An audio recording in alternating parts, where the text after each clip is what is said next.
Hi, everyone. It's Dr. Heather, and I am very grateful that you're listening in. I am going to talk about my course, Know Your Body, period. I love this course, and I'm going to tell you why I love it, why I created it, and why it's important for our preteen and teenage girls to take this course and get all this information. So let's get started. Happy, healthy, menstruating teen. This is what it's all about. This is what we strive for. I mean, this is what parents want. This is what the doctors want. And so if you follow me on Human Body Detectives, or if you're a patient of mine, you know that I'm all about education.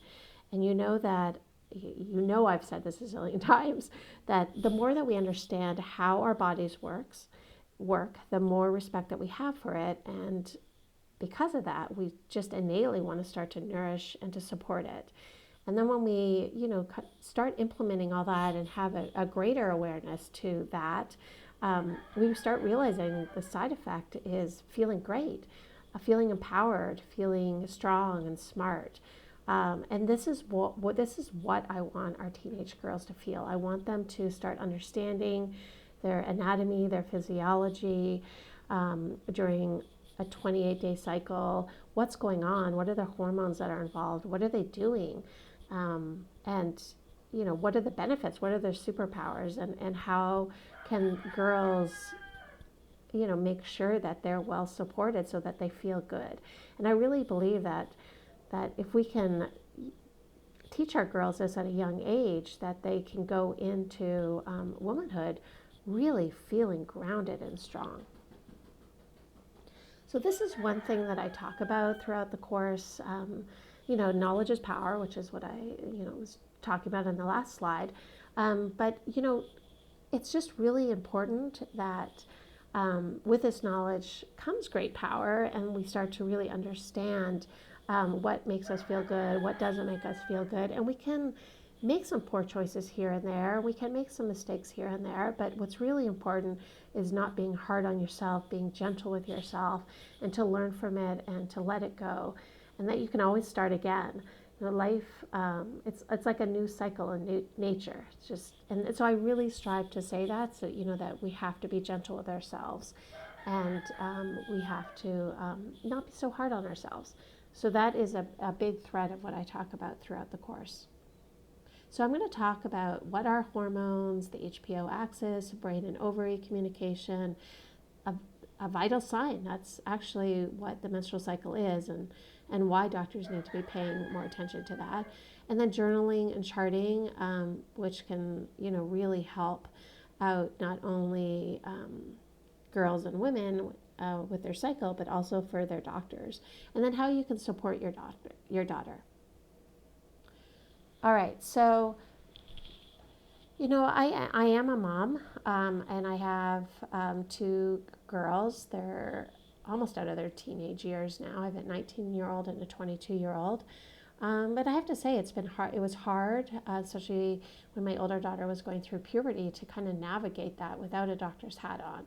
And I just remember one time she came downstairs. I can't remember exactly how old she was, but it was just a time where we were all kind of walking on, a tight wire, like what kind of mood is she going to be in today? So she came downstairs, and, I started on a positive note, like, how are you doing? How'd you sleep? What's the plan for the day? She just started crying. And she said, I don't know who I am. I don't know what's happening. Something's going on. And I just my heart kind of took a leap, and I really realized how impactful, puberty can be to the mental, emotional, and physical being, of this transition. And it really made me feel more compassionate towards everything that she was, bringing to the table. And so with that, I decided that it was important that I put together a course so that she could take with her friends, or that she, could take in a school setting, that would really go over the anatomy and physiology and really kind of break it down in a way that the girls understood and that they could take home and do something with. The other thing that I do want to mention here is that, when girls start getting their periods, they are typically heavy. There is some PMS, there are headaches and moodiness, and, those are all valid symptoms. And, typically we take our kids to the doctor, and the doctor will give them a pharmaceutical drug. And there's no problem with that if it's a well thought out choice and it makes sense, and that everybody understands the risk factors with that pharmaceutical drug. So I just don't discount that solution. However, it doesn't always address the root cause. And many times the side effects from these drugs can cause more problems down the road. And I see that many times. So that was another reason I decided to really go full on with this course, is because I've had a lot of 25, 30-year-olds who have been on these drugs for a long time, and they're having a lot of health issues. And so it's normal for girls to have heavy periods at this time. The brain and the ovaries haven't fully optimized their communication. There's more estrogen in the system, which is a growth hormone. So that makes your periods heavier. And there's not that much progesterone, which is which is our feel-good hormone. So, still, we want to make sure that this transition is smooth, and there's a lot of things that we can do to help and to support this time without giving a drug. So, those are probably the two big reasons that I really wanted to, create this course. And then I think what's really important that many people don't realize is that, when people think about a woman's menstrual cycle, they think it's just for pregnancy. That's why we have it. However, the hormones have a big part in the cycle that can support our bone health, our mental health, our heart health, so much more. And that's what we talk about in the course. Those are some of the superpowers that we can grab onto and really nourish. So what are hormones? So, they're chemical substances. They're released by glands called the endocrine glands. And we can see the hypothalamus and the pituitary glands that are in the brain here. And that's where the communication starts. They act as avid communicators. They make sure that messages are being heard, that the result being responses in metabolism, energy, body temperature, and reproduction. So these messengers have these messages, messages that they need to send out into the body to get a reaction that the brain wants to have happen. So the brain and the body are, the brain and the ovaries are like, they are communicating back and forth. And we refer to this axis as the HPO axis. Excuse me. It's the hypothalamus pituitary ovarian axis. And it connects the brain and the ovaries, and it's a well orchestrated cascade of events. So these hormones send out their messages from the brain to the ovaries so that we can get a result to happen.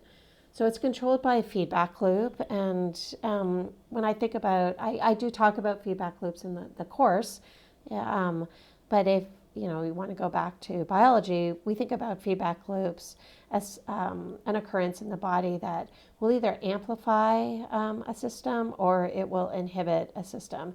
And the reason we have these feedback loops is to allow for a balance within the body, homeostasis within the body.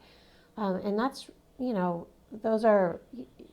that's important that we have these feedback loops so that we don't go too all in or we don't go in enough. So what can disrupt this? So probably one of the biggest things that I see disrupting this with teenage girls,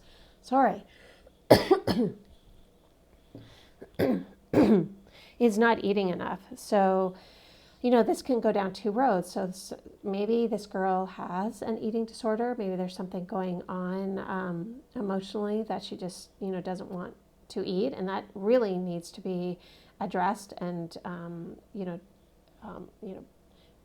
with your doctor, and your daughter. But the other thing that I probably see much more often is that these kids, these teenage girls, are just so darn busy that it's almost like they forget to eat. They're going from the classroom, then they're going to the soccer field or the basketball court or the swimming pool, and then so after school activity is like maybe from 3 to 6, and then they go home and they try to eat, but then they have all that homework, so they just it's almost like they're too busy to eat. And that can really mess up this feedback loop. And I totally get it. I did a Knowles course when I was in my early 20s, and we were like hiking 7-8 miles a day with 70-pound packs. And by the time we got to camp at night, I was like, put up my tent and crawl into my sleeping bag. But I was forced to eat, and it was a good thing that I was forced to eat. So I have to encourage, for you to just make sure that your girl is taking the time to eat.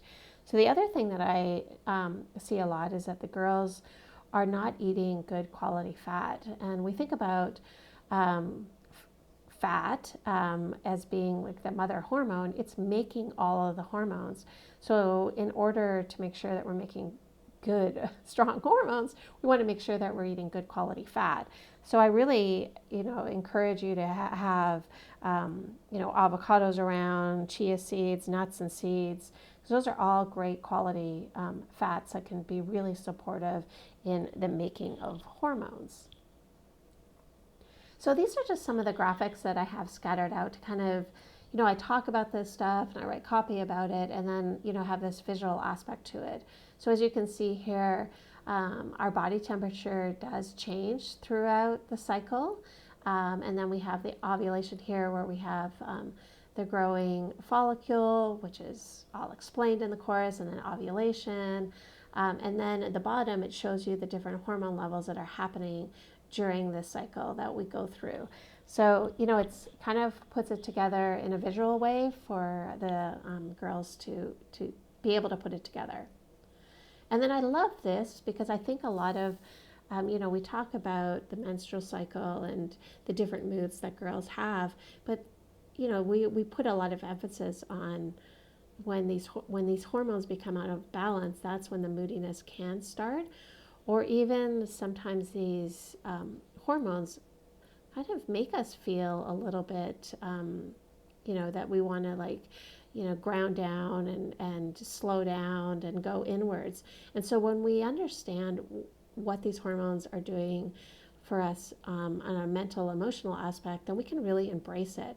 So this is kind of a fun graphic that I have for the girls. And so like right here, like when you have your period and all your hormones are low, it is a really good time to get quiet and cozy and just, think about what you're going to do for the rest of the month. And then we have, estrogen here, and it starts to build on the follicular. And one amazing superpower that estrogen has is that it increases serotonin, and the number of serotonin receptors in the brain. And when we think about serotonin, it's kind of our feel good hormone and chemical that gets sent out through the body. So at this time when our estrogen is building, we really feel strong and energetic and confident.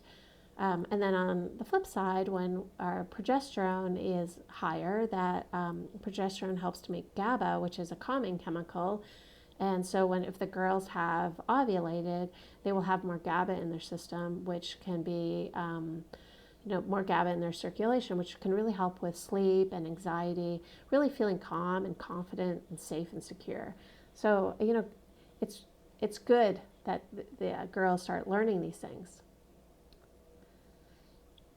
And then, it's interesting that we don't hear more about this, but the American College of Obstetricians and Gynecologists and the American Academy of Pediatrics wrote an article saying that menstruation in girls and adolescents and using the menstrual cycle as a vital sign, and the importance of using the menstrual cycle as a vital sign.